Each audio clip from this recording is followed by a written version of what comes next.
बच्चों हम लोग फाइनल अकाउंट ये वाला टॉपिक आज स्टार्ट कर रहे हैं। सबने प्लीज हेडिंग लिखना है बेटा। देखो, final accounts of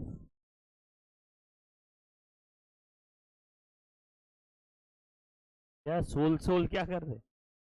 final accounts of sole proprietary concern.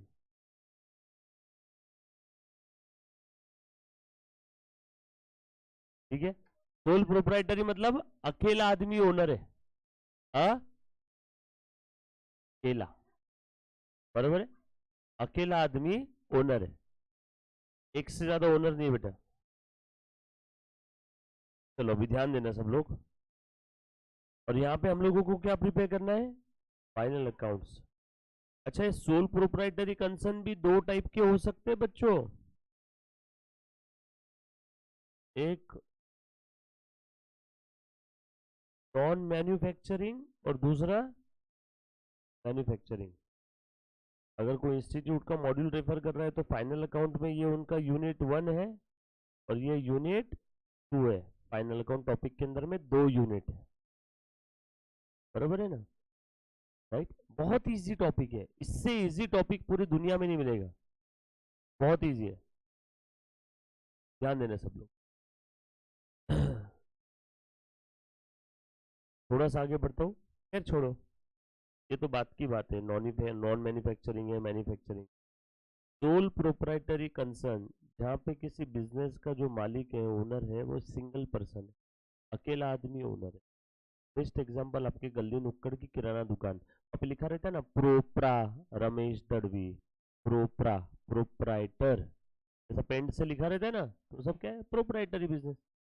आप आगे जाके चार्टर्ड अकाउंटेंट बन जाओगे, आप अकेले प्रैक्टिस करोगे तो आप भी क्या हो गए? Sole proprietor. आप किसी के साथ मिलके प्रैक्टिस करोगे तो क्या हो जाएगा? पार्टनरशिप फर्म, बराबर है क्या? Yes sir. Sir CA company चालू कर सकता है क्या? मतलब सीए फर्म कंपनी के फॉर्म में हो सकती है क्या? नो, एलएलपी हो सकता है, कंपनी क्यों नहीं हो सकता बाय द वे? एक पे डालना मतलब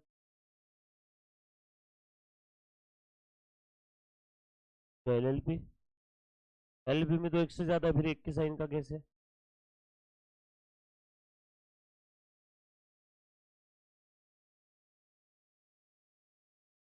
ओके, आईसीआई वालों ने बोला कंपनी नहीं तो नहीं, ये क्या कर सकता है? प्रोप्राइटरी या partnership.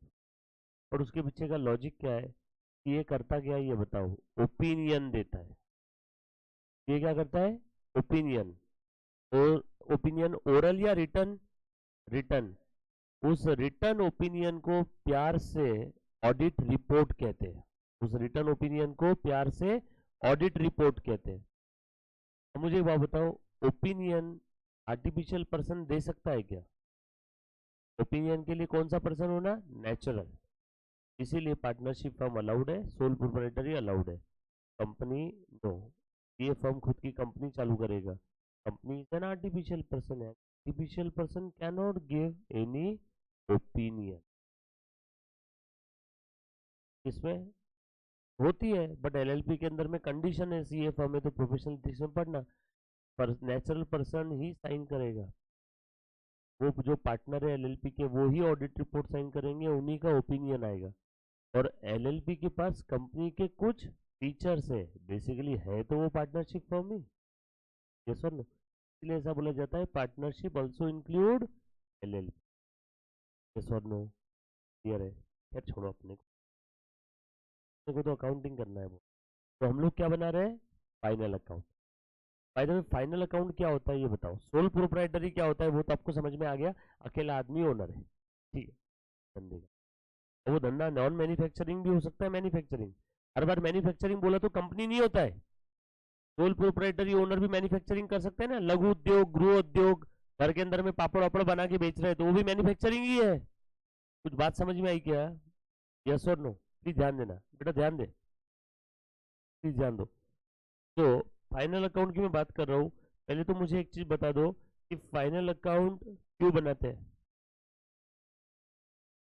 To know the financial position of the business. Please सब लोग ध्यान देना, to know the financial position of the business. और डिसीजन मेकिंग हमें काफी इंफॉर्मेशन चाहिए होती है।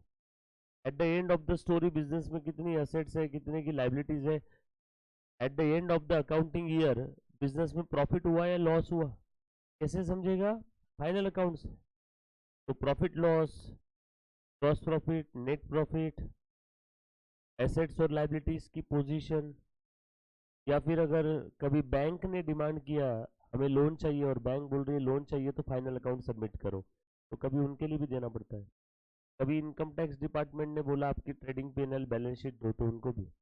कभी कभी डिसीजन मेकिंग के लिए आपको इन्फॉर्मेशन चाहिए, तो वो इन्फॉर्मेशन समरी रिपोर्ट क्या होती है जनरली साल के आखिरी की फाइनल अकाउंट। साल भर जर्नल एंट्री बुक इतनी बड़ी पोथी बन गई है ना, लेजर का इतना बड़ा गट्ठा हो गया, बट फाइनल अकाउंट 4-5 पन्नों में खत्म। इसीलिए फाइनल अकाउंट को समराइजेशन स्टेज भी बोला जाता है। पूरे साल भर की समरी है ना उसमें, इनकम एक्सपेंस असेट्स लाइबिलिटीज की, इनकम एक्सपेंस असेट्स और लाइबिलिटीज की। यस और नो? चलो ये तो आपको समझ में आ गया फाइनल अकाउंट क्यों बनाते हैं। प्रॉफिट लॉस जानने के लिए, फिनेंशियल पोजीशन। फिनेंशियल पोजीशन यानी बिजनेस की औकात, कितनी एसेट्स है और कितनी लाइबिलिटीज है। फाइनल अकाउंट कब बनाते हैं? Eight the end of the financial year. क्या प्रोसीजर क्या है? सबसे पहले ये देखो, ये है आप लोगों का बिजनेस जो कि कैसा है, गोइंग कंसर्न। बिजनेस में क्या हो रहा है, फिनेंशियल। उन फिनेंशियल ट्रांजैक्शंस को आपने क्या किया, recording with the help of rules of debit credit. Recording के बाद क्या, पोस्टिंग कहा, लेजर बुक में। लेजर बुक में क्या होते हैं, summary of related information at one place in a T shape format. Posting के बाद क्या करते हो आप, बैलेंसिंग। मान लो क्रेडिट साइड की टोटल ज्यादा है तो बैलेंस का नाम क्रेडिट बैलेंस लिखेंगे डेबिट में, लेकिन उसका नाम क्या रहेगा, क्रेडिट बैलेंस। बैलेंसिंग के बाद क्या करते हैं, trial balance. Trial balance is a statement which contains the list of all the debit and credit balances। और ट्रायल बैलेंस के बाद ये टैली रहेगा, ये ट्रायल बैलेंस के बाद क्या बनाते हैं हम लोग, फाइनल। तो आपको समझ में आ रहा है कि आप अभी कहाँ खड़े हो, आप खड़े हो बेटा फाइनल अकाउंट। तो फाइनल अकाउंट पे आप खड़े हो तो आपको क्वेश्चन में क्या आएगा, जनरली जनरली ये रहेगा आपका क्वेश्चन और ये रहेगा आपका जनरली। हाँ, 99% केसेस में आपको क्वेश्चन में ट्रायल बैलेंस दिया रहेगा और उसकी मदद से आपने क्या प्रिपेयर करना है, फाइनल अकाउंट।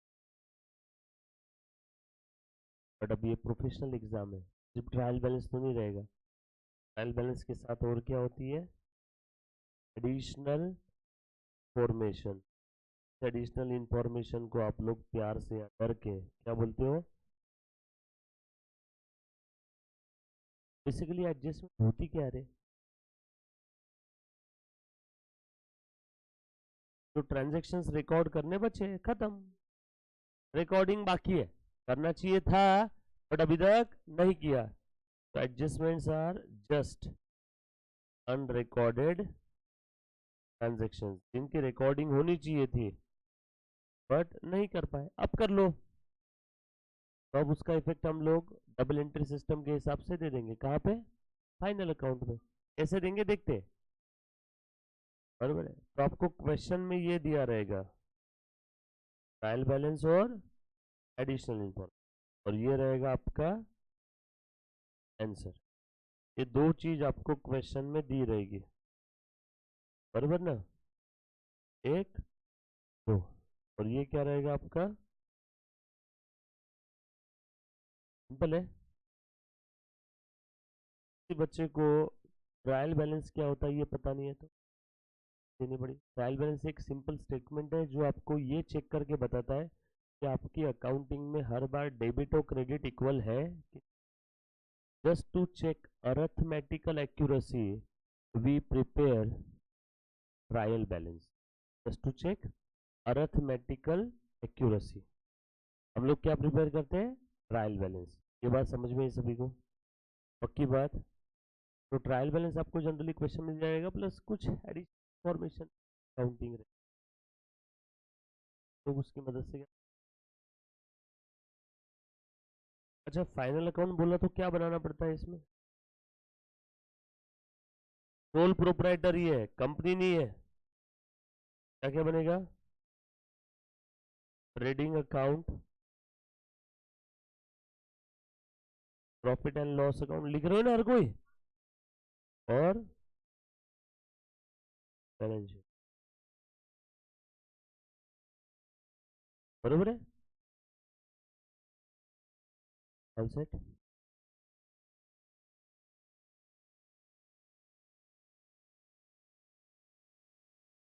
डन?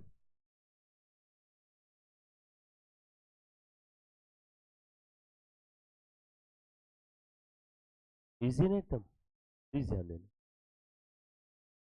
ये अकाउंट है, ये भी अकाउंट है, बट ये क्या है? स्टेटमेंट।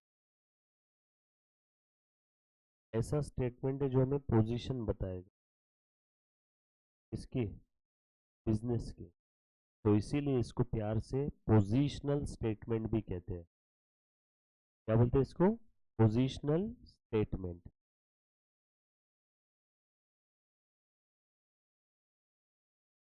और किसकी पोजीशन बिजनेस में? एसेट्स और लायबिलिटीज की। तो ट्रेडिंग पी एंड एल क्या है? ये इनकम स्टेटमेंट है, अकाउंट के फॉर्मेट में लिखा हुआ है हमने। डेबिट में खर्चे, क्रेडिट में इनकम।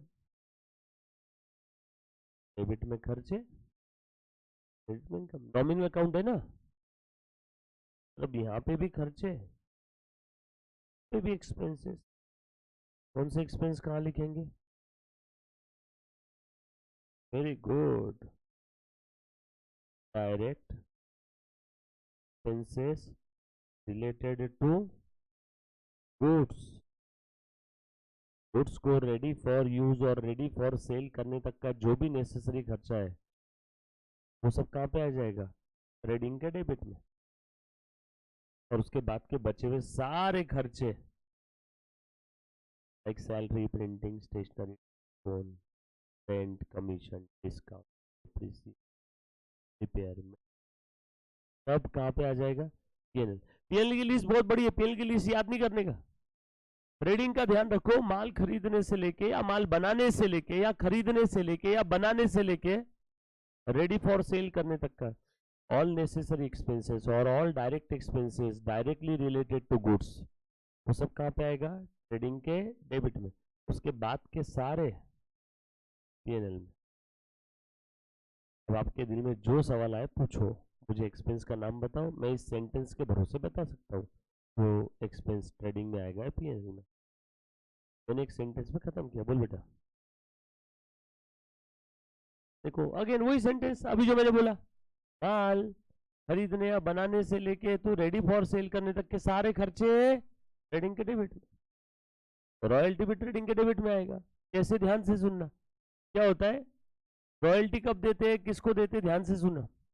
मान लो मेरा मिट्टी बेचने का काम है, कंस्ट्रक्शन के लिए मिट्टी लगती है ना, वो मिट्टी कहाँ से लानी पड़ती है? समुद्र किनारे से, ये नदी के किनारे से। तो नदी के किनारे का जो कोई भी ठेकेदार रहेगा जिसके पास कॉन्ट्रैक्ट गया है, तो मुझे मिट्टी लेने के पहले उसको क्या देना पड़ता है? रॉयल्टी। तो मिट्टी लाने का ही खर्चा है ना रॉयल्टी। मान लो मैंने कोई अकाउंट की बुक लिखी है और अजीत लॉ पब्लिकेशन अप्पा बलवंत चौक एबीसी पे दे दिया और उसको बोला पर बुक मुझे क्या देना होगा तुझे? रॉयल्टी। तो अजीत लॉ बुक डिपो के लिए वो बुक लाने का खर्चा है ना, उसके लिए बुक क्या है? माल, गुड्स। गुड्स को लाने का खर्चा क्या है? रॉयल्टी। सो गुड्स को रेडी फॉर सेल करने के लिए रॉयल्टी देना पड़ता है। लता मंगेशकर का गाया हुआ राष्ट्रगीत अगर रेडियो चैनल पे बजता है तो उस रेडियो चैनल को क्या देना पड़ता है लता जी के अकाउंट में? रॉयल्टी। तो रेडियो चैनल वाले के लिए क्या हो गया? Basic expense. उसके बगैर गुड्स रेडी फॉर सेल होगा ही नहीं। यस और नो? कोई भी पूछो जो दिल में आए, करोड़ों आइटम है, एक सेंटेंस में सब फिट हो जाता है, बरोबर है? और कोई कुछ तो पूछो। बस आपने ये ध्यान रखना है, माल खरीदने या बनाने से लेके तो रेडी फॉर सेल करने तक के सारे खर्चे ट्रेडिंग के डेबिट में। बचे हुए दिमाग ही मत लगाओ, बचे हुए सब इनडायरेक्ट है। बोलो बोलो बोलो ना।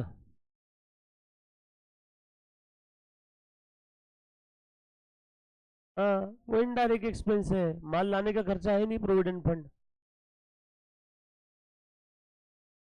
प्रोविडेंट फंड इन्वेस्टमेंट एक्सपेंस है ही नहीं, तो नाम में तू नहीं बोल दिया, इन्वेस्टमेंट असेट है।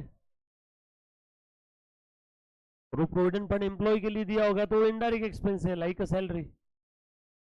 और पूछो एनीबॉडी?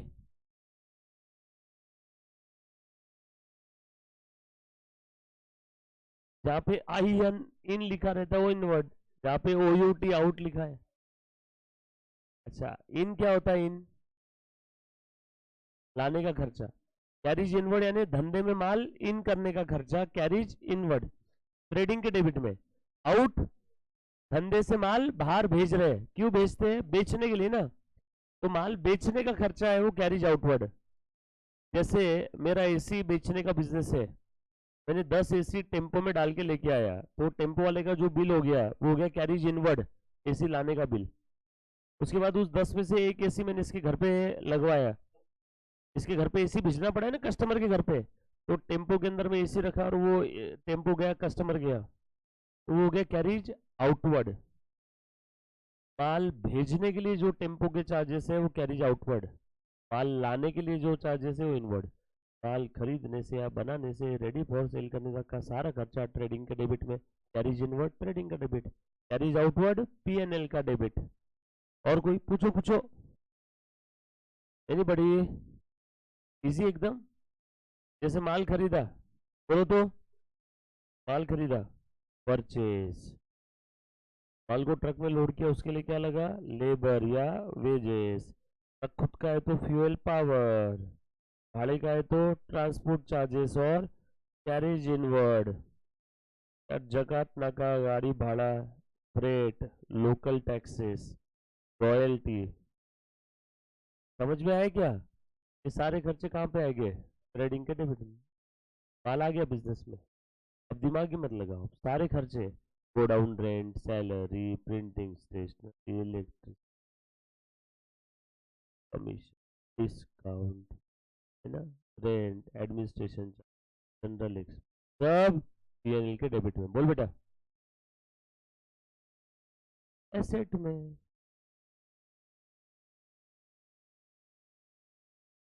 बरोबर, तो एसेट में ऐड होते ना। मुझे एग्जांपल दे। एक बच्चे ने सवाल पूछा, एसेट से रिलेटेड खर्चे कहाँ जाते हैं?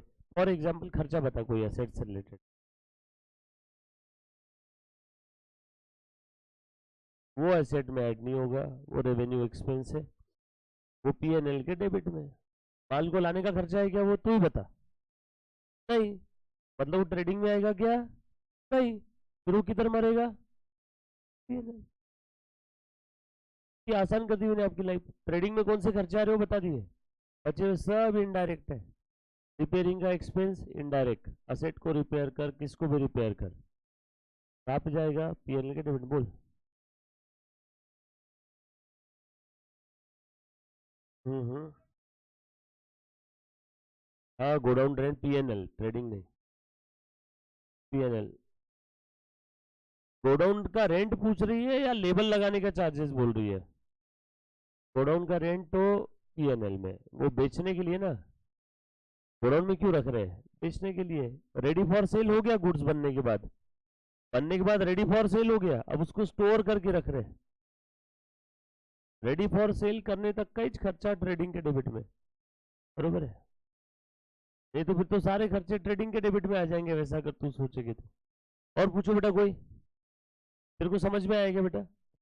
बस माल को रेडी फॉर सेल करने तक का ही खर्चा कहाँ पे आएगा? ट्रेडिंग के डेबिट में। तुम्हें मशीन खराब हो गई, मशीन को सर्विस किया, रिपेयर किया, ऑडिटर की फीस, वकील की फीस, टैक्स कंसल्टेंट की फीस, इलेक्ट्रिसिटी की fees, discount, godown rent, office rent, salary, sales commission, travelling expenses, printing, stationery, telephone charges, सब पीएनएल के डेबिट में।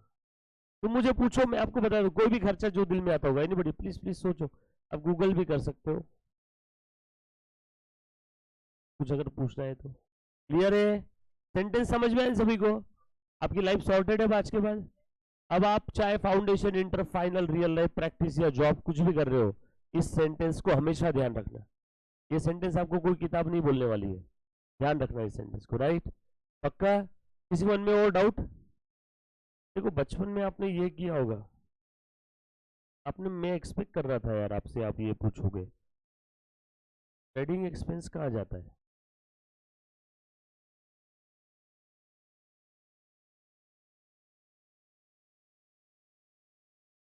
हाँ,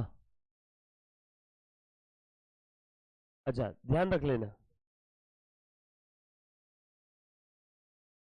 ट्रेडिंग एक्सपेंस का मतलब सिचुएशनल है, अलग अलग समय पे इसका अलग अलग मतलब होता है, depends upon case to case. मान लो केस है,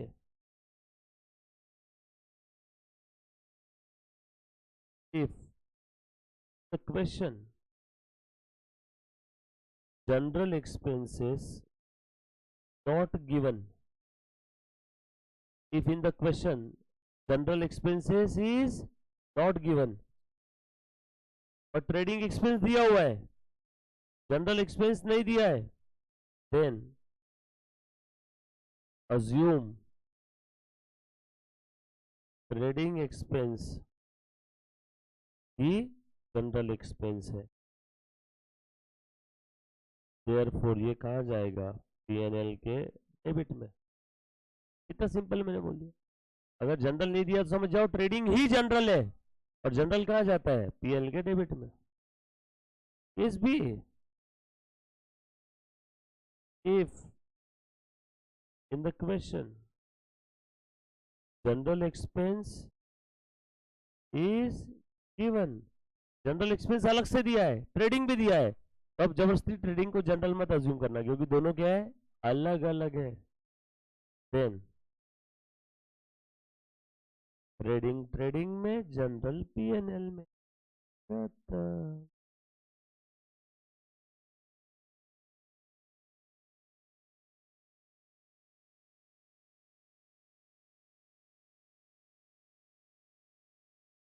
कुछ था क्या रे?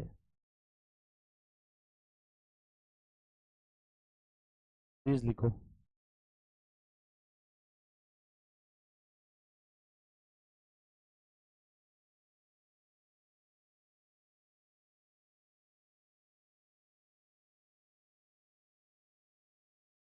लिखा बेटा सभी ने?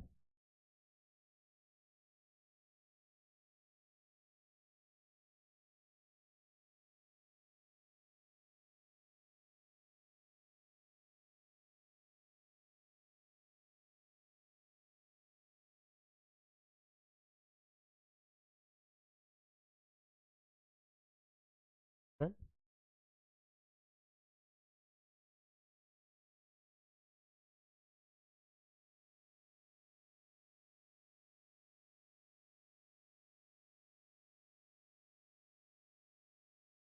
हाँ? अच्छा ये समझ में आया सभी? Direct expense related to goods trading में, तो direct income related to goods trading के क्रेडिट में, और इनडायरेक्ट इनकम है तो पीएनएल के क्रेडिट में। इधर लाइबिलिटी और इधर सारी एसेट्स, इन्हीं को प्यार से इनकम स्टेटमेंट बोलते हैं, और ये क्या है, positional statement. Direct expense, direct income trading में, indirect expense, indirect income PNL. Don't worry, one by one zero से अब चालू करूंगा, ये तो बर्ड आई व्यू है। अब हम लोग सबसे पहले स्टार्ट करेंगे ट्रेडिंग, उसको डिटेल में पढ़ेंगे, फिर स्टार्ट करेंगे पीएनएल, डिटेल में पढ़ेंगे, फिर बैलेंस शीट, और फिर टॉपिक के क्वेश्चंस करेंगे, एडजस्टमेंट। बराबर ना? अच्छा ट्रेडिंग और पी एंड एल दोनों भी कैसे हैं? टेम्पररी है, ये मैंने बताया था ऑलरेडी बेसिक में। और ये कैसा है? परमानेंट, गोइंग कंसर्न, अजर अमर। बिजनेस में क्या है?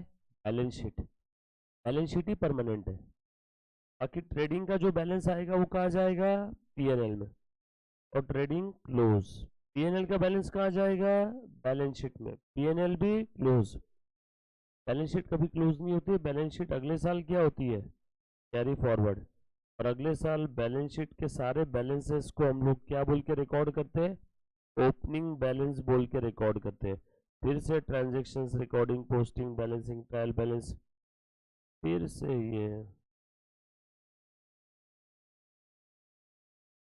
यही है अकाउंटिंग साइकिल। ठीक है, डन? नहीं नहीं, आप ऐसे मत करना। चलो, एडजस्टमेंट्स की बात अभी नहीं करूंगा, पहले ट्रेडिंग पीएनएल और बैलेंस शीट समझो।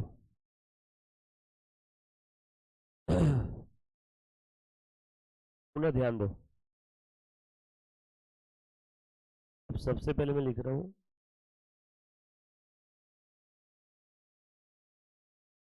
ट्रेडिंग अकाउंट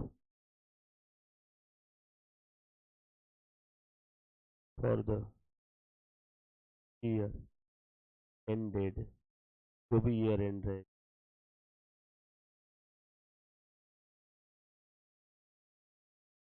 कौन सा पेन रहे? PAIN पेन,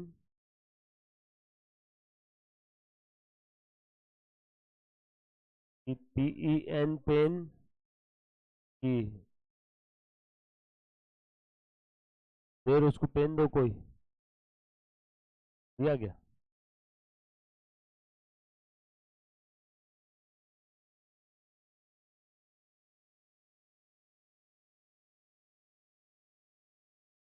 गंदे बच्चे ना, जरा सा मतलब। मुझे एक बात बताओ, मैं कुछ बोलता नहीं उसके पहले तुम सोच लेते क्या रे मन में सब? अब देखना कुछ बच्चे कैसे बोलेंगे, नहीं नहीं हमको तो कुछ मालूम ही नहीं है।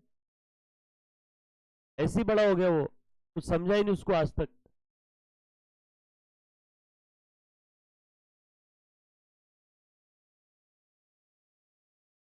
चलो, ट्रेडिंग अकाउंट। अच्छा, ट्रेडिंग अकाउंट से आपको फायदा क्या है बेटा? आपके बिजनेस के जो बेसिक एक्सपेंसेस है रिलेटेड टू गुड्स, और जो गुड्स से रिलेटेड इनकम है, बस उनका नेट इफेक्ट, एक अंदाज अंदाज प्रॉफिट या लॉस समझ में आएगा। सर अंदाज क्यों बोल रहे हो आप बार बार? नेट क्यों नहीं बोल रहे हो? ध्यान से सुनो। ये एक पेन है, जो अभी बात चल रही थी ना, ये पेन मैंने खरीदा 10 का, बरोबर है? 10 रुपए का। और इसको मैंने बेचा 12 का को 17।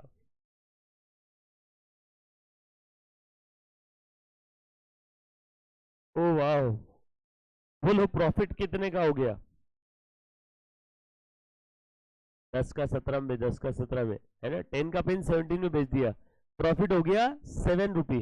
अब ना प्लीज ध्यान देना सब लोग, हाँ? बट ये प्रॉफिट करेक्ट नहीं है बॉस। इस पेन को बेचने के लिए कुछ सेलिंग एक्सपेंस भी तो इनकर किए होगे ना। गली गली डोर टू डोर भटका होगा, कॉल किए होगे 4 लोगों को, ये पेन चाहिए क्या, पेन चाहिए क्या, पेन चाहिए क्या, पेन चाहिए? इसे बोला हाँ चाहिए, तो इनको 4 लोगों को कॉल करके पूछा, पैसा आया? कॉलिंग का पैसा लगा, घूमने का पैसा लगा, ट्रैवलिंग एक्सपेंस लगा, इलेक्ट्रिसिटी लगी, एम्प्लॉय को सैलरी दिया, काफी सारे इनडायरेक्ट एक्सपेंस लगे ना। मान लो आपको समझाने के लिए वो इनडायरेक्ट एक्सपेंस लगे 2 रुपी। तो बताओ ये जो प्रॉफिट है करेक्ट है क्या? नो, ये अंदाज है। तो परचेज और सेल कहाँ पे दिखता है आपको? ट्रेडिंग में। इससे अंदाज प्रॉफिट आ गया। और अब उसमें फिर पीएनएल के डेबिट साइड के खर्चे माइनस करते हैं, तो ये क्या आया आपका?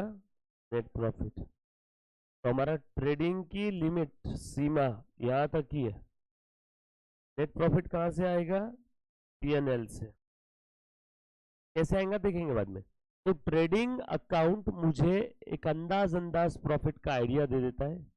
माल इतने का खरीदा था, इतने का बेचा, और ये माल को लाने के लिए डायरेक्ट एक्सपेंस इनकर की है, तो अंदाज अंदाज प्रॉफिट इतना हुआ। एक्चुअल में देखा जाए बहुत सारे इनडायरेक्ट एक्सपेंस भी होते हैं। मॉल का मैंने एग्जांपल लिया था ना यहाँ पे, मॉल में इनडायरेक्ट एक्सपेंस बहुत होते हैं, मैंने बोला था क्या? मॉल में बोला था ना। लोगों को लगता है कि मॉल के अंदर में एक पॉपकॉर्न 250 रुपए का बेच रहे हैं, 10 रुपए का पॉपकॉर्न 240 रुपए कमा रहे। नो, वो पॉपकॉर्न की मशीन, वहाँ पे AC, air condition, elevator, lift, ये वो सब मेंटेन भी तो करना है। यस और नो?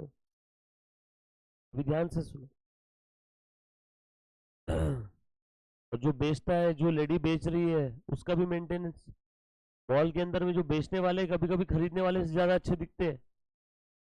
यस और नो? पैसा लगता है बहुत हर चीज का। सही है ना धवल?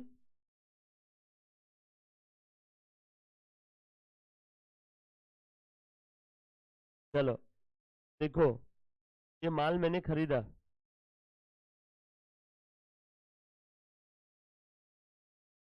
बरोबर है? ट्रेडिंग के डेबिट में आ गया। अभी लिखना बता आप, हाँ? ये अपना पुराना घिसा पिटा कॉन्सेप्ट है। क्वांटिटी 10, बेचा 7, पढ़ाया हुआ है ऑलरेडी। 7 क्वांटिटी सेल हुआ तो एक्सपेंस भी 7 का आना चाहिए था। इसमें से 3 क्या करो, माइनस। 10 क्वांटिटी परचेस किया, 7 बेच दिया, 3 माइनस कर दिया, यही 3 क्या है आपका क्लोजिंग स्टॉक। ये माइनस करना है तो यहाँ पे माइनस करने से अच्छा अकाउंटिंग कन्वेंशन कस्टम की भी इज्जत करते हुए अपोजिट से। तो समझ में आया क्या? ये 10 - 3 = रेवेन्यू मैचिंग कॉन्सेप्ट के चलते ऑलरेडी हमने पढ़ा हुआ है। और जो पिछले पीरियड का क्लोजिंग है वो इस पीरियड का क्या बन जाएगा? ये क्लोजिंग स्टॉक कब सेल होगा? शायद अगले पीरियड में। ये अगले पीरियड में सेल हो गया। देखो, सेल हो गया अगले पीरियड में। अब अगले पीरियड में 3 आइटम सेल हो गए, तो ये 3 आइटम का खर्चा भी अगले पीरियड में आना चाहिए क्या? ये देखो, इसीलिए हाँ बोल बेटा।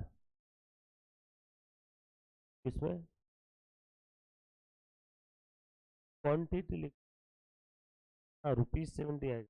ये मैंने खरीदा था एक क्वांटिटी 2 रुपए का, बेचा 100 रुपए में, तो यहाँ पे आएगा 700, यहाँ पे आएगा अमाउंट में 20। बट हम लोगों को अमाउंट मैच नहीं करना है। अमाउंट मैच करेंगे तो प्रॉफिट लॉस कभी आएगा ही नहीं। सेल और परचेस का अमाउंट मैच हो गया तो प्रॉफिट लॉस आएगा क्या कभी? ये धंधा मत बोलो उसको, समाज सेवा बोलो। क्या बोलो? समाज सेवा। फिर प्रॉफिट अर्न करना ऑब्जेक्टिव ही नहीं है तुम्हारा। इसलिए मैं अमाउंट नहीं लेता हूँ यहाँ पे, बच्चे अमाउंट में कंफ्यूज हो जाते हैं। और कुछ बच्चे क्वांटिटी को भी अमाउंट अज्यूम कर ले। तो ये क्लोजिंग क्या बन जाएगा अगले पीरियड का? ओपनिंग। तो वैसे पिछले पीरियड का भी ओपनिंग होगा ना। कहने का मतलब ये इतने आइटम जो ट्रेडिंग में मैंने लिखे हैं, इन चारों आइटम का लॉजिक, रीजन समझ में आया क्या? डेबिट में खर्चे क्यों लिखे? नॉमिनल अकाउंट है। क्रेडिट में इनकम लिखी, सर ये क्लोजिंग स्टॉक इनकम थोड़ी है। नहीं, इनकम नहीं है, ये है एडजस्टमेंट आउट ऑफ परचेस। इस पीरियड में खर्चा 10 क्वांटिटी का दिखा दिया था, नहीं दिखाना था, ज्यादा खर्चा दिखा दिया। अब उस खर्चे को कम करना है। खर्चे को बढ़ाना है तो डेबिट, कम करना है तो, समझे क्या?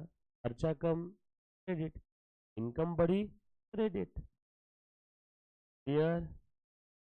कोई ऐसा बच्चा जिसको इसमें चारों में कोई डाउट है? हो गया, फिर कुछ बचा ही नहीं। माल लाने का और कौन कौन सा खर्चा हो सकता है बताओ? कैरेज इनवर्ड है, फ्रेट, सेल है, ठीक है। परचेस रिटर्न वाला कौन था? हाँ, ये क्या ना, नेट। नेट कैसे आता बता? परचेज माइनस, ये भी लिख देता बाबू, ठीक है। आ जाओ, फ्रेट, लोकल टैक्सेस, कोई और लोकल टैक्सेस के एग्जांपल है octroi, wage, labour charge, fuel, power, motor power, motive power, बचपन में पढ़ते थे, कुछ भी लिखते थे। हाँ, और क्या था, रॉयल्टी। फिर छोड़ो, माल को लाने का जो भी खर्चा है तो सब कौन से है बेटा, डायरेक्ट एक्सपेंसेस। बरोबर है क्या? 2 सेकंड के लिए ध्यान देना। देखो बेटा, ध्यान दो, क्रेडिट साइड की टोटल ज्यादा है तो इधर क्या आएगा, ग्रॉस। और टोटल कम है, इधर आ गया। डेबिट साइड की टोटल ज्यादा, एक्सपेंस ज्यादा है तो इधर क्या आएगा, मैं ऐसा समझ रहा हूँ ग्रॉस प्रॉफिट है। क्या आया, बैलेंसिंग।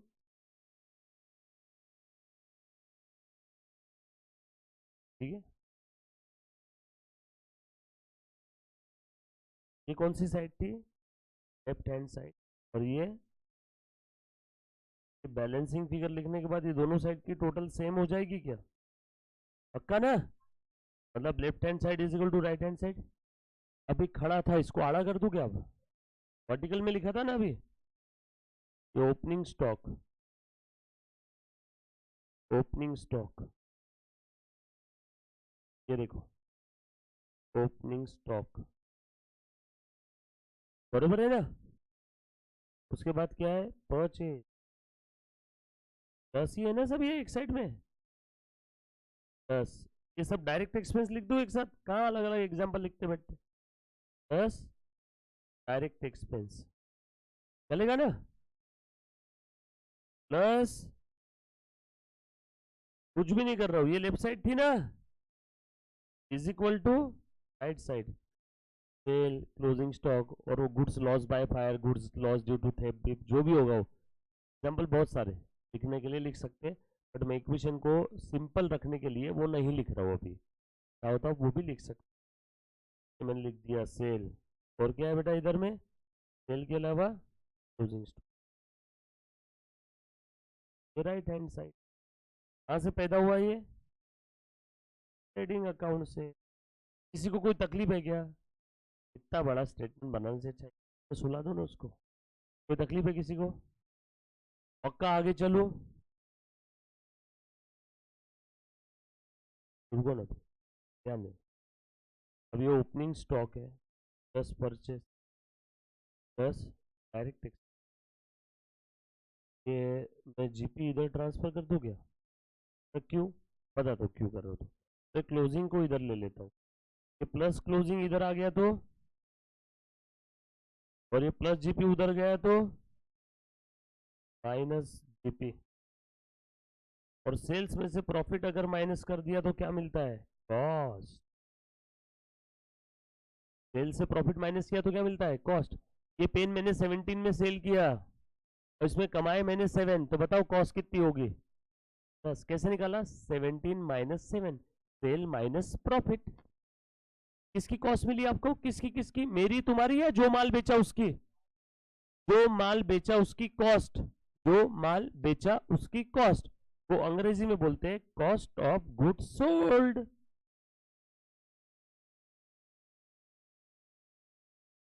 COGS, clear. और इधर क्या बचा, opening plus purchase plus direct x minus closing. ये हो गया आपका सबसे का पेश। इसको कभी मत भूलना, मोस्ट इंपॉर्टेंट इक्वेशन कहाँ से पैदा हुआ, ट्रेडिंग से। ओपनिंग प्लस, बचपन में सिंगल एंट्री किसी ने किया होगा तो बार बार यूज किया होगा इसको, अगर ऑप्शन में छोड़ा होगा सिंगल एंट्री इनकम्प्लीट रिकॉर्ड तो बात अलग।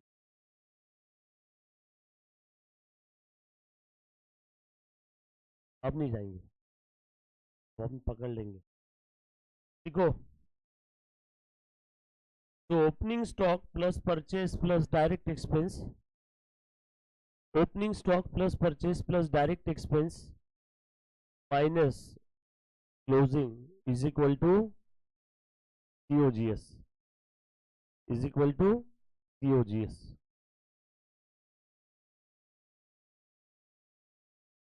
ठीक है बेटा, आपका कहाँ ट्रेडिंग से लिखना बाकी है ना पूरा, लिखो बेटा पूरा ट्रेडिंग से लिखो। हाँ, कैरेज लिखा है तो इनवर्ड अज्यूम करना, सिर्फ कैरेज लिखा है, इनवर्ड या आउटवर्ड कुछ नहीं बोला है, तो इनवर्ड अज्यूम करेंगे, लॉजिक पता था उसके पीछे का। जनरली अगर सिर्फ कैरेज बोला है तो हम लोग समझते हैं माल जो लेके जाने की जिम्मेदारी वो कस्टमर की है, हमें आउटवर्ड इनकर करने की जरूरत नहीं है। तो कैरेज जो होगा वो कौन सा होगा, फिर इनवर्ड होगा। और किसी बच्चे को कोई डाउट है? तो जरूरी नहीं कि आज ही, फाइनल अकाउंट 4-5 दिन चलने वाला है, 6 दिन चलेगा। 6 दिन तक क्या ब्रह्मांड की कोई भी किताब लेके उठा के क्वेश्चन उसका सॉल्व करोगे तो भी डाउट हम लोग सॉल्व करेंगे। CBSE, ICSE, महाराष्ट्र बोर्ड, सी में, डॉक्टर लॉयर, कोई भी किताब से कर।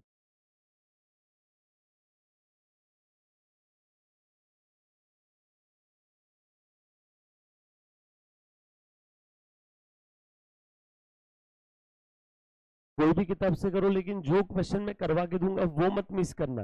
ये तो पता चला जो मैं करवा के दे रहा हूँ वो छोड़ रहे हैं और बाकी दूसरा दूसरा पकड़ रहे। ये अपना होने के बाद एडिशन कुछ भी करो, इतना हो गया तो क्या इसमें तुम्हारा पेपर कवर हो जाएगा।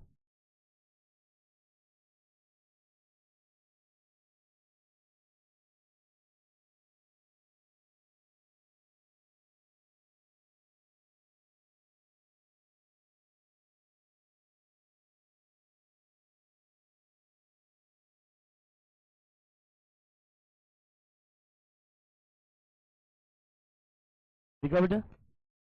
सभी ने लिखा? लिखा? हाँ बोलो। हाँ, ड्यूटी, माल को लाने के लिए हमने जो भी duties, taxes, royalty, local taxes पे किया वो सब इधर ही आ जाए। हाँ, अगर कोई टैक्स रिफंड हो रहा है फिर वो खर्चा नहीं है हमारा, फिर नहीं आएगा। रिफंडेबल जो भी टैक्स है, मान लो कोई ऐसे टैक्स होते हैं जो हमें वापस मिल जाते हैं तो वो हमारा एक्सपेंस है ही नहीं, बराबर है क्या? तो वो नहीं लिखना ट्रेडिंग डेबिट में, बराबर है। जैसे फॉर एग्जांपल एक गुड्स को परचेस करने किया मैंने, 100 रुपी उसकी कॉस्ट है और सरकार ने उसके ऊपर टैक्स लिया 120, और हमारा SEZ में यूनिट था, स्पेशल इकोनॉमिक जोन, तो वो 20 मुझे वापस मिल जाएगा 15 दिन बाद। तो मैं कॉस्ट कितनी दिखाऊंगा? ओनली 100।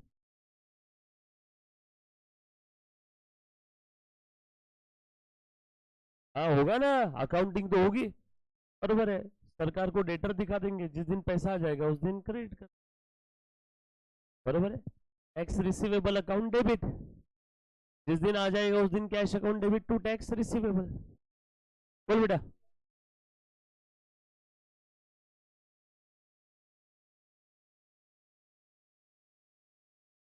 ठीक है, देखो।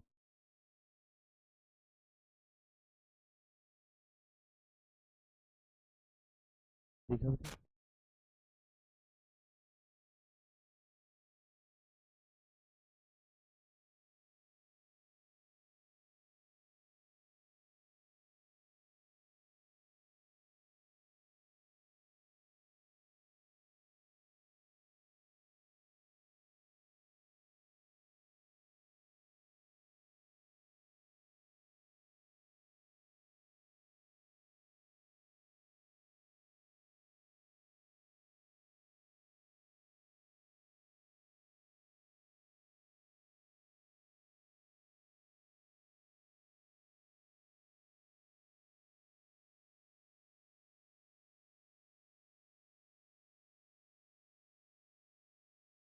बच्चे ने सवाल पूछा, सर कैपिटल अकाउंट बनाएंगे क्या?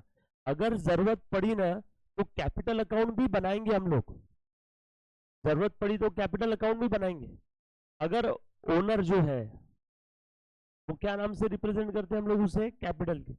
अगर उससे रिलेटेड बहुत सारे ट्रांजेक्शन है तो मैं सेपरेट अकाउंट बना लूंगा, फिर बैलेंस शीट में इनर कॉलम में प्लस माइनस नहीं करेंगे, सेपरेट अकाउंट बना लेंगे, बराबर है। अच्छा, तो पार्टनरशिप वाला सोच रहा है क्या? जैसे बचपन में फाइनल अकाउंट में पार्टनर्स कैपिटल बनाते थे, यहाँ पे जरूरत नहीं पड़ेगी। बोलो।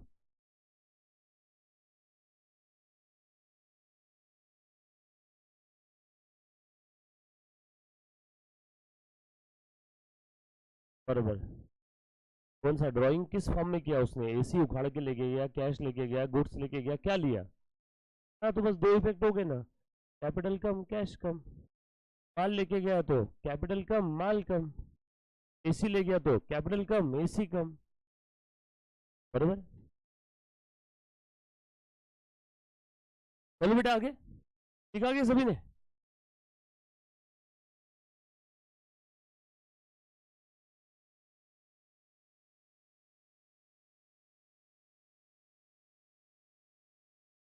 ठीक है ना? अब लिखो आप सब लोग profit and loss account. Profit and loss account. बचपन में आपने प्रॉफिट शेयरिंग रेशो डिस्ट्रीब्यूट किया था ना एनुअल अकाउंट पार्टनरशिप अकाउंट में? मान लो बिजनेस में प्रॉफिट हुआ 100, प्रॉफिट शेयरिंग रेशो था 3:2, बराबर है ना? तो ये प्रॉफिट हुआ और ये है प्रॉफिट शेयरिंग रेशो, तो कितना मिलेगा? मान लो लॉस हुआ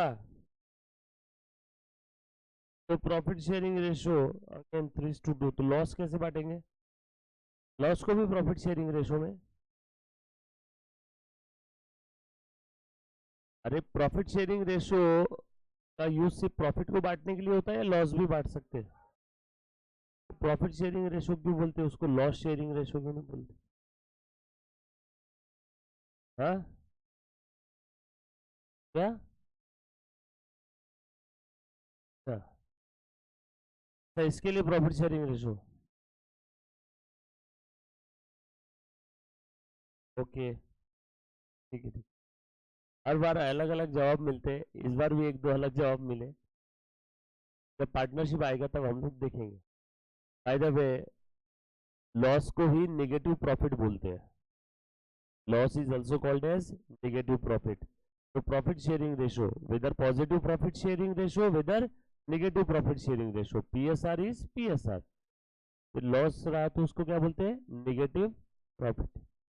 यार सोल प्रोपराइटर में तो 100% प्रॉफिट उसी इंसान का रहेगा जो अकेला आदमी ओनर है। लिखो डेबिट क्रेडिट।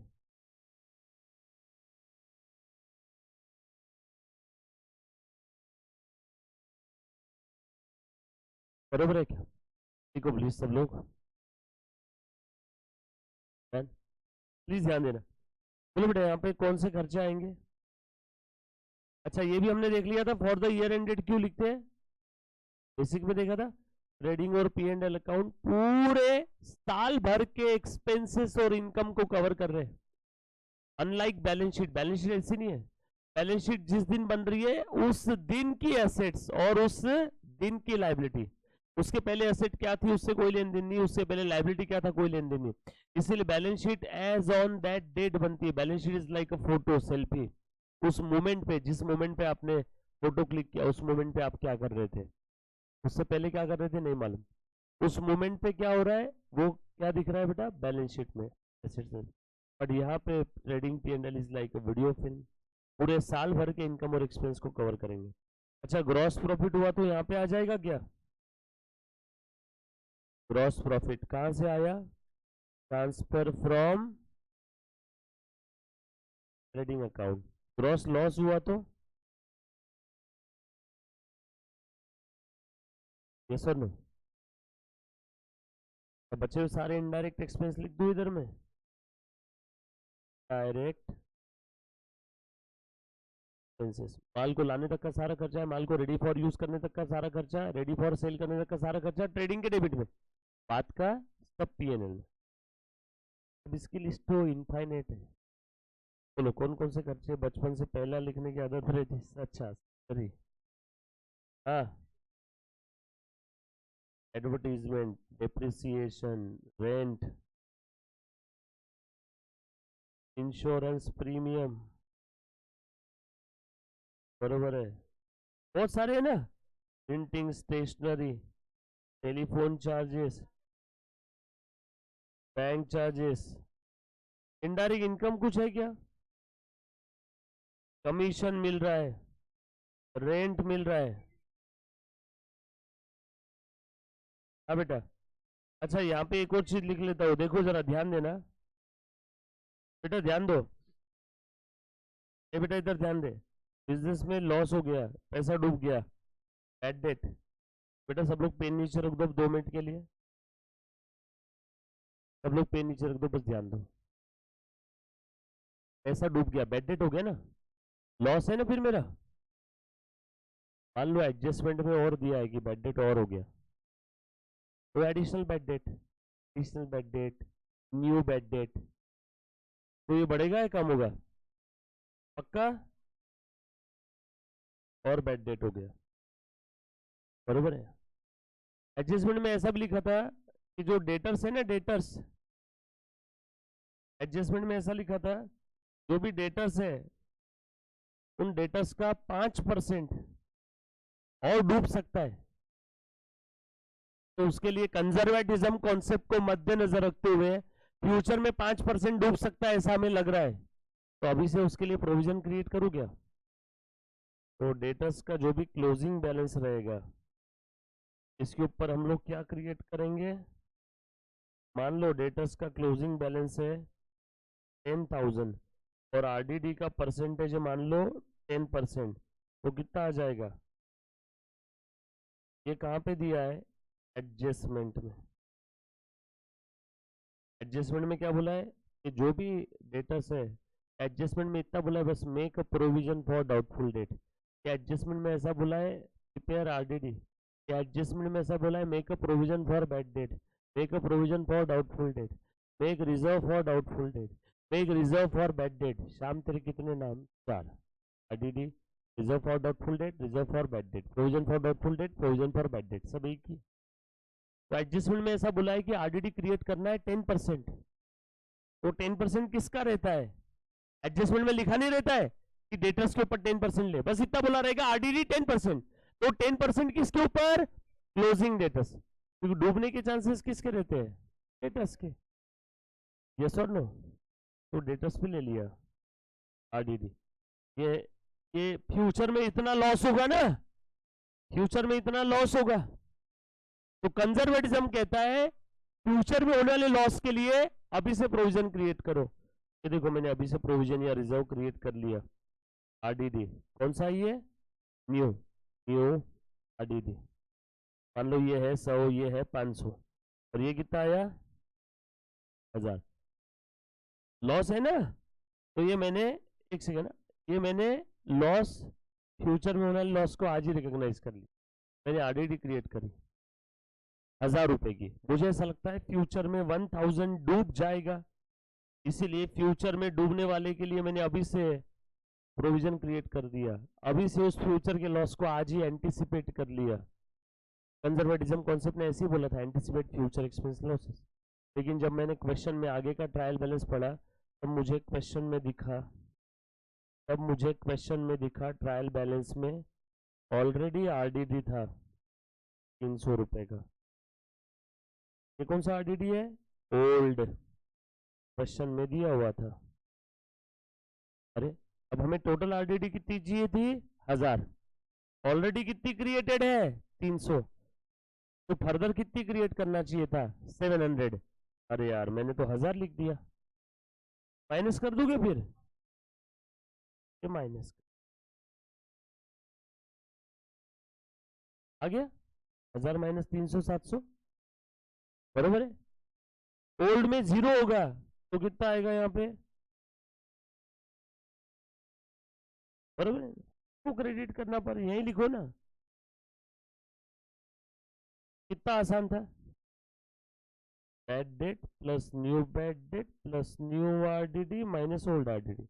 बोलो बेटा ये कहाँ मिलेगा? एडजस्टमेंट। ये कहाँ मिलेगा? न्यू है ना। ये कहाँ मिलेगा? ये कहाँ मिलेगा? कुछ था? अब तुम्हारा सवाल, सर ये एडजस्टमेंट के दूसरे इफेक्ट कहाँ जाएंगे? स्टेटस कम हो जाएगा और ये न्यू आरडीडी डेटर्स कम हो जाएगा। काय को ऐड? दोनों से डेटर ही कम होगा ना। एक एक्चुअल में लॉस हो गया बैड डेट, और एक होने वाला है वो भी बैड डेट ही होने वाला है, तो दोनों से डेटर ही कम। सिंपल, पक्का। बोल बेटा।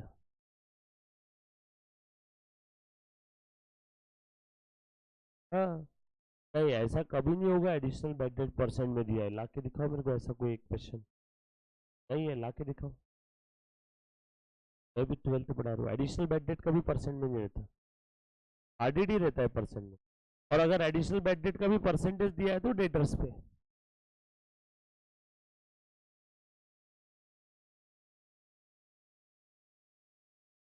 समझा मैं आपका डाउट क्या है? एक सेकंड आ रहा हूँ उस पॉइंट पे, बिल्कुल क्लियर हो गया। हाँ बोल बेटा।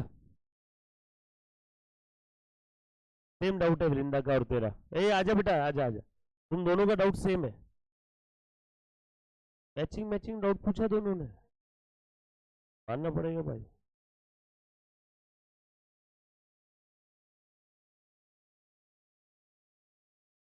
ध्यान दो। धवल धवल,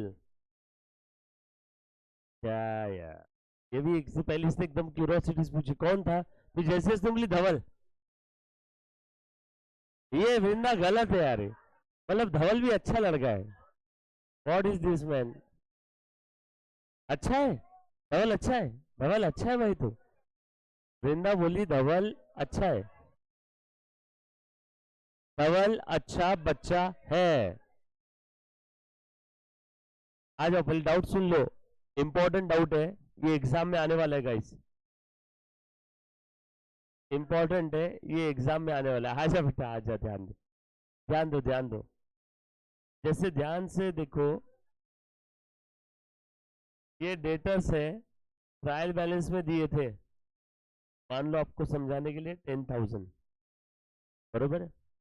फिर एडजस्टमेंट में बोला है कि एडिशनल बेड डेट भी है, और एडजस्टमेंट में ये भी बोला है कि आरडीडी भी है। तुम्हारा सवाल है पहले क्या करना, कि दोनों भी डेटर्स पे लेना।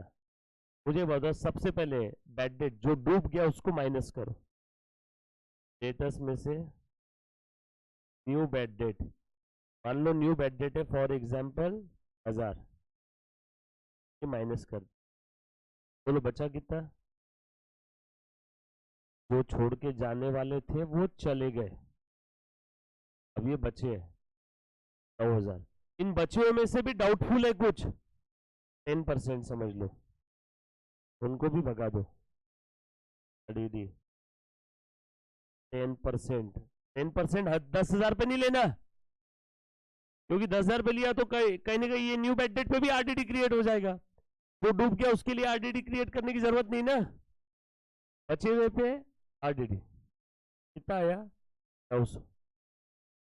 और जो बचे, अब ये अच्छे डेटर है। कैसे धवल? ये अच्छे डेटर है, जो छोड़ के जाने वाले थे वो चले गए, जो छोड़ के जा सकते हैं उनको भी मैंने भगा दिया। ये बचे कौन से अब? Good debtors. और अच्छों को क्या मिलता है हर बार?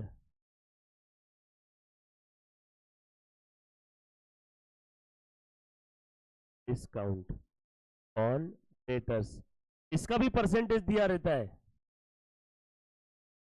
ये 5% किसके ऊपर रहेगा? 10,000 पे नहीं, बोलो कितना आ रहा है? सीक्वेंस ये ही रहेगा, सीक्वेंस कभी चेंज नहीं होगा, बरोबर है। और ये आया मेरा final closing balance of debtors, जो बैलेंस शीट में दिखाना है। चलो बेटा कितना बचा? To be in balance sheet कितना है बेटा?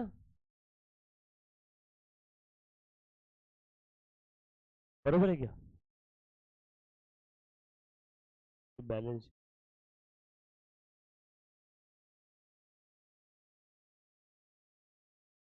बैड डेट दिया है, trial balance, new bad debt.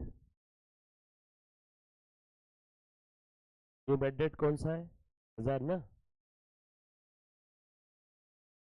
दिया है, प्लस न्यू आरडीडी कितना है? 900।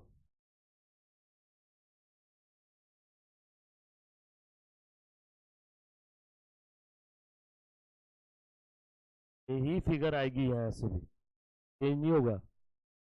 की इच्छा थी ना दो इफेक्ट जानने की, ये बैड डेट का पहला इफेक्ट और ये बैड डेट का दूसरा। पहला इफेक्ट कहाँ गया? पीएनएल में, दूसरा बैलेंस शीट। ये आरडीडी का पहला इफेक्ट और ये आरडीडी का दूसरा। और सर ये जो दिया हुआ है ये कौन सा बेड डेट है? मान लो ये ट्रायल बैलेंस में दिया है, ओल्ड है वो। अब न्यू आरडीडी क्रिएट करना है 900 का, लेकिन ऑलरेडी क्रिएटेड है आपको समझाने के लिए 300 का। तो ओल्ड माइनस कर दूं क्या? मुझे टोटल कितने की जरूरत है फिर? कैसे होगी? तो ओल्ड माइनस करना होगा ना। ये कहाँ दिया रहेगा ट्रायल बैलेंस में? सर अपने दो दो इफेक्ट ये न्यू बेड डेट के बताए और न्यू आरडीडी के बताए, ये इसका दूसरा इफेक्ट किधर है? चलो गए हो क्या? ट्रायल बैलेंस में दिया है वो, ऑलरेडी उसकी एंट्री पोस्टिंग बैलेंसिंग सब अकाउंटिंग हो चुकी है, उनके दो इफेक्ट हो चुके हैं। अब जो मैं सेंटेंस बोल रहा हूं मरते दम तक याद रखना, ट्रायल बैलेंस में जो कोई भी आइटम आता है उसकी अकाउंटिंग हो चुकी है, उस आइटम का सिर्फ डिस्क्लोजर रहेगा। कहां पे? या तो ट्रेडिंग में, या तो पीएनएल में, या तो बैलेंस शीट में। तो ट्रायल बैलेंस में जो भी आइटम है उनका एक जगह डिस्क्लोजर और एडजस्टमेंट के दो इफेक्ट। फाइनल लेवल तक ये सेंटेंस आपको याद रहना चाहिए। ट्रायल बैलेंस में जो भी आइटम है उसका एक जगह डिस्क्लोजर, एक इफेक्ट नहीं बोलना, बच्चे बचपन से लर्न करते। ट्रायल बैलेंस का एक इफेक्ट, एडजस्टमेंट के दो इफेक्ट। अकाउंटिंग की दुनिया में एक इफेक्ट किसी का नहीं होता, ये सेंटेंस गलत है। ट्रायल बैलेंस का एक इफेक्ट, एडजस्टमेंट के दो, ये गलत है। ट्रायल बैलेंस का एक जगह डिस्क्लोजर और एडजस्टमेंट के दो इफेक्ट। इसीलिए ये देखो ये ट्रायल बैलेंस वाला है, एक जगह डिस्क्लोजर है, ठीक है, ये एडजस्टमेंट में दिया। और ये भी आपको समझ गया सीक्वेंस। तो कुछ बात समझ में आई क्या? ऑल सेट, पक्की बात, डन। अभी पीएनएल में तकलीफ तो नहीं आएगी ना कभी इसमें? एज इट इज लिख देना बैड, नहीं तो आखिरी में bad debt plus new RDD minus old RDD. इसमें जो आइटम नहीं दिए एग्जाम में उसके ऊपर क्या लिख देना? जीरो। बोल मना इसमें बोल कितनी लियो?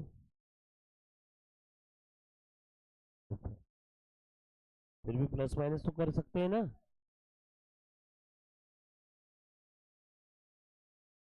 हाँ तो आंदो ना, निगेटिव लिखो ना इधर।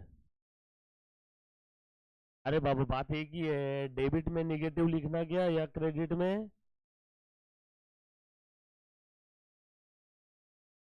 हाँ, दोनों कॉलम में है। सोल प्रोप्राइटरी फॉर्म है, कौन सी कंपनी लॉ के नियम कानून कायदे फॉलो करने हैं? सोल प्रोप्राइटरी में सब चलता है, पार्टनरशिप में भी चलता है। कंपनी के लिए बहुत सारे स्ट्रिक्ट रूल है क्योंकि पैसा पब्लिक का लगाया हुआ है, या तुम्हारा ही पैसा है, जो करना है करो। कंपनी के लिए इतने कानून क्यों है, प्रोप्राइटरी और पार्टनरशिप के लिए इतने कानून क्यों नहीं है? क्योंकि कंपनी के केस में पैसा पब्लिक का है, और जहां पे पब्लिक का पैसा है वहां पे रूल्स रेगुलेशंस भी बहुत ज्यादा है, डिस्क्लोजर रिक्वायरमेंट बहुत ज्यादा है, प्रेजेंटेशन फाइनल अकाउंट्स का अलग है, सारी चीजें अलग है।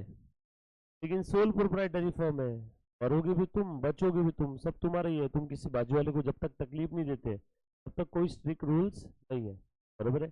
तो तुम यहाँ पे माइनस में लिखो, इधर में प्लस में लिख दो, कोई फर्क नहीं पड़ता है। डन? और किसी बच्चे को डाउट हो प्लीज, ये नहीं पड़े। ऑल सेट, ये याद रहेगा ना सभी को? अब वैसे इधर में कुछ इनडायरेक्ट इनकम, रेंट मिल रहा है, इंटरेस्ट मिल रहा है, बराबर। अब क्रेडिट साइड की टोटल ज्यादा है तो इधर क्या आएगा? Net profit. और डेबिट साइड खर्चे की टोटल ज्यादा है तो इधर क्या आएगा? Net loss. Very good. If दोनों में से एक ही आएगा, दोनों नहीं रहेगा। अरे नेट प्रॉफिट कहां जाएगा रे बच्चों? कैपिटल में ऐड होगा, प्रॉफिट रहा तो, लॉस रहा तो कैपिटल से लेस होगा। कुछ था क्या?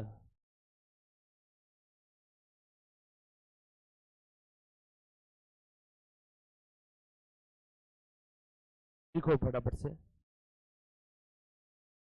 लिखा बेटे सभी ने? बाजू वाला भी लिखना है? लिखो लिखो। लिखा सभी ने? लिखा?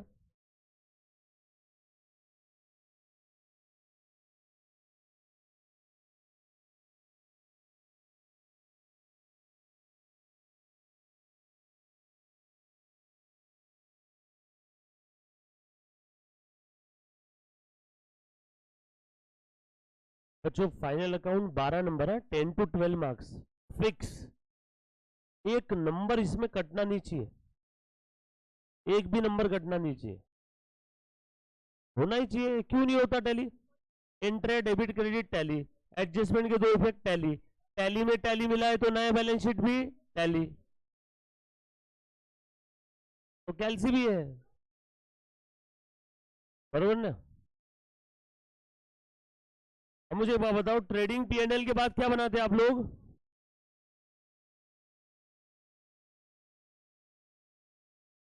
देखो, एज ऑन डेट, जो भी डेट रहेगा ईयर एंडिंग का, 31 मार्च, 31 दिसंबर, जो भी डेट रहेगा,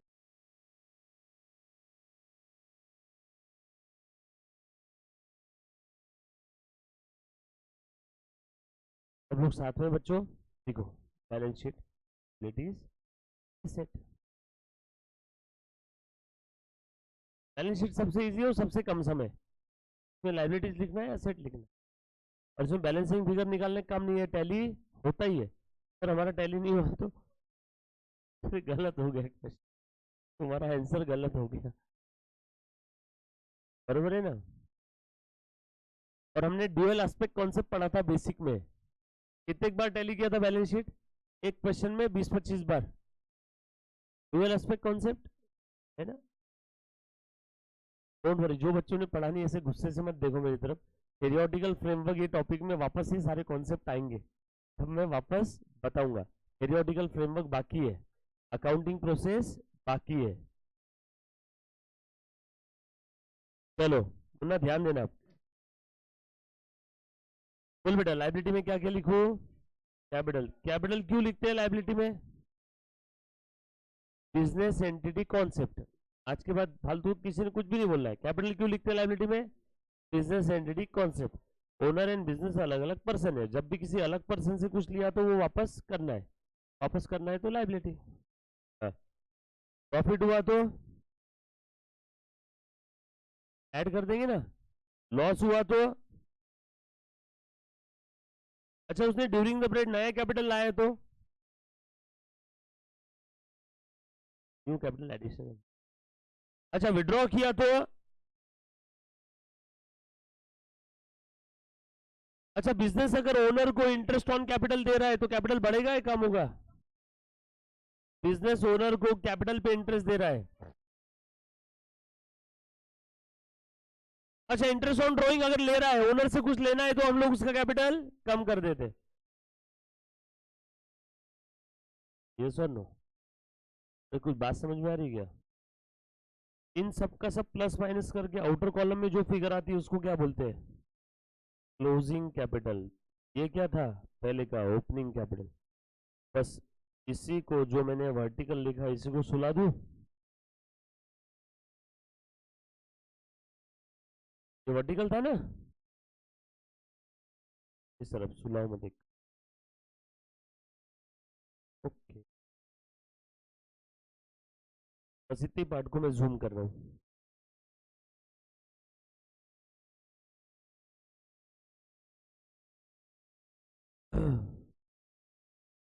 डन, ये सबसे इंपॉर्टेंट पार्ट है। बचपन में जो बच्चों ने सिंगल एंट्री इनकम्प्लीट रिकॉर्ड किया होगा तो बार बार किया होगा, नहीं किया होगा छोड़ दो, गंदा था वो, यहाँ अच्छे से कर लेंगे, ठीक है? लिखा बेटा सभी ने? अभी ध्यान देना अच्छे से। अब काफी बार क्या होता है मालूम है क्या बच्चों, प्लीज ध्यान देना, आपको इसमें से एक आइटम छोड़ के बचे हुए सारे आइटम दे देते हैं, तो रिमेनिंग आइटम आपको ढूंढ के निकालना।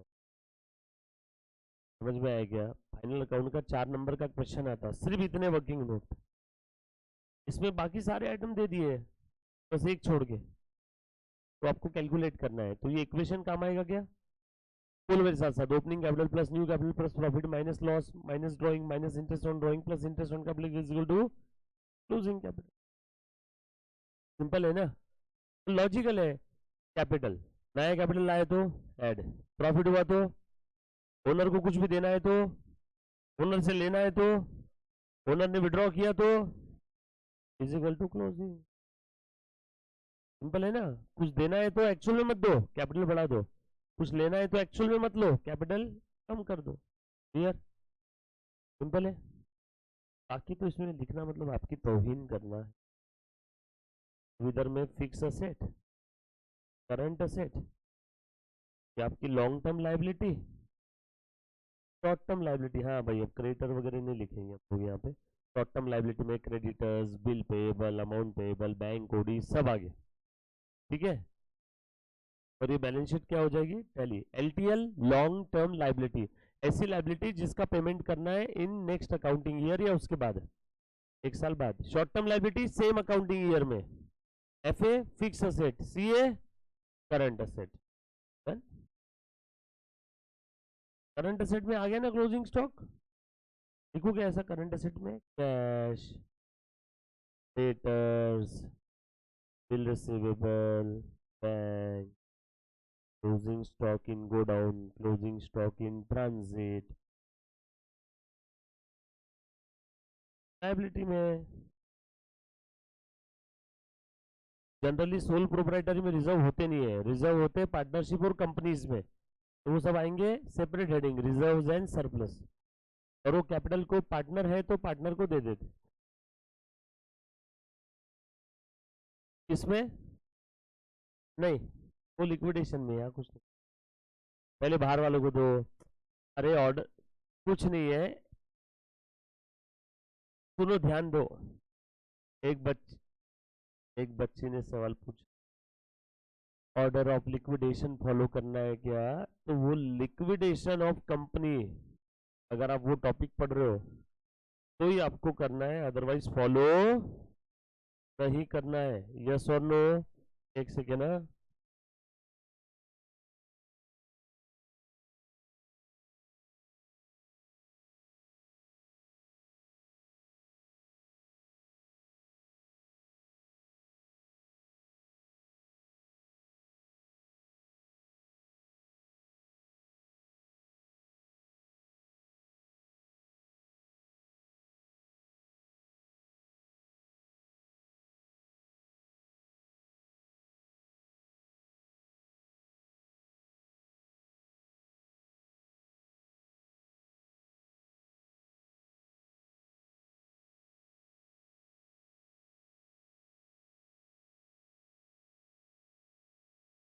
तो चलो आ जाओ रे, थोड़ा सा आगे बढ़ते।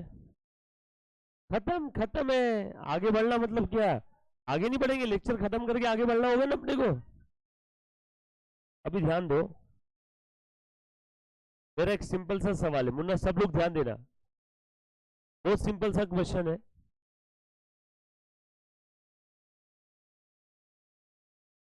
क्लोजिंग स्टॉक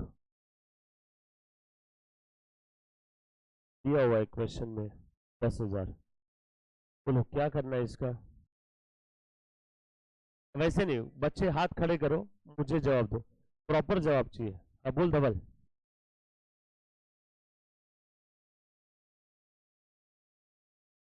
ओके, एक बच्चे ने जवाब दिया, क्लोजिंग स्टॉक मार्केट और कॉस्ट दोनों अमाउंट दिए हैं, तो हम लोग which ever is less record करेंगे, क्योंकि उसने वजह बोला कंजर्वेटिज्म। हाँ, सेकेंड इफेक्ट बैलेंस शीट में, पहला कहाँ पे, ओके। एक भाई साहब ने बताया क्लोजिंग स्टॉक का एक इफेक्ट जाएगा ट्रेडिंग के क्रेडिट में, रेवेन्यू मैचिंग कॉन्सेप्ट के चलते, और दूसरा इफेक्ट जाएगा बैलेंस शीट के एसेट में। और कोई कुछ कहना चाहता है, बस यही बोलना चाहते हैं सब लोग, किसी का अलग आंसर नहीं है। अरे मेरे प्यारे बच्चों, मुझे ये तो पूछ लेते क्लोजिंग स्टॉक कहाँ दिया है, ट्रायल बैलेंस में दिया है या एडजस्टमेंट में। क्यों, ट्रायल बैलेंस में नहीं हो सकता है क्या, कभी नहीं हो सकता। ट्रायल बैलेंस में क्लोजिंग स्टॉक कभी किया ही नहीं आपने 12th में। कौन से गांव से आपने अकाउंटिंग पढ़ी, होता है, ट्रायल बैलेंस में भी क्लोजिंग स्टॉक होता है।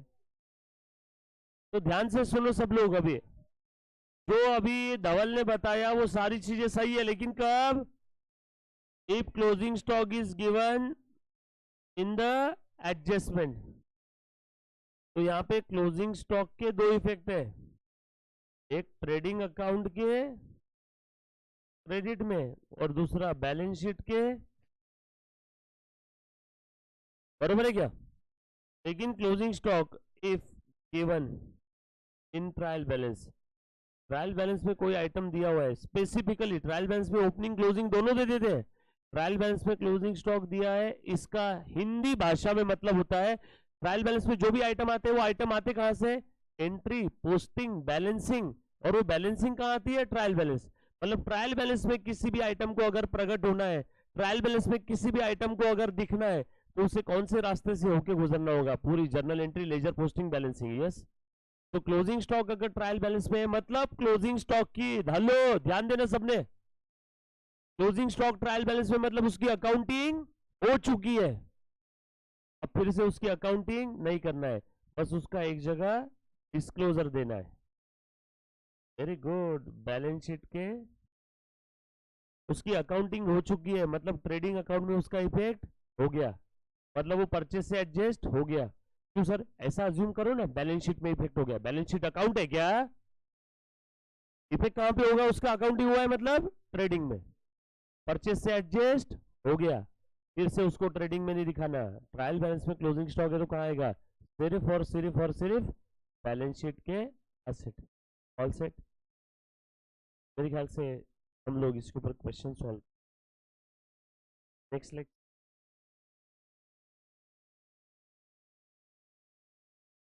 बरोबर, ये लिख लिया सभी ने? Thank you very much guys, love you all, take care, bye.